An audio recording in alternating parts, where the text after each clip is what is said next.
But now let's go back 2,500 years and return to India, where Buddhism began with a young prince named Siddhartha. On the night he was conceived, his mother, Queen Maya, is said to have been visited in her sleep by a white elephant who entered her side. 10 months later, Prince Siddhartha was born into a life of luxury. Venturing forth from his sheltered existence as a young man, he witnessed the human suffering that had been hidden from him and immediately set out to investigate its sources. Why must people endure suffering? Must we reincarnate through hundreds of lives? At first, he thought the problem was attachment to material things, so he gave up his possessions. He became a wandering beggar, which he discovered certainly made him no happier. Then he overheard a music teacher telling a student, "Don't tighten the string too much, it will break. But don't let it go too slack, or it will not sound."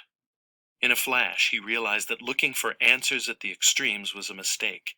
The middle way between luxury and poverty seemed wisest, and while meditating under a Bodhi tree, the rest of the answer came to him. All of life abounds with suffering. It's caused by selfish craving for one's own fulfillment at the expense of others. Following an 8-step plan can teach us to reduce that craving and thus reduce the suffering. On that day, Siddhartha became the Buddha, the enlightened one. Not the only one, but the first one. The Buddha's plan is called the Eightfold Path, and though it is not easy to follow, it has pointed the way for millions to enlightenment, which is what Buddhahood means: a state of compassion, insight, peace, and steadfastness. From the time he got up from under that tree to the moment of his death as an old man, the Buddha taught people how to become enlightened.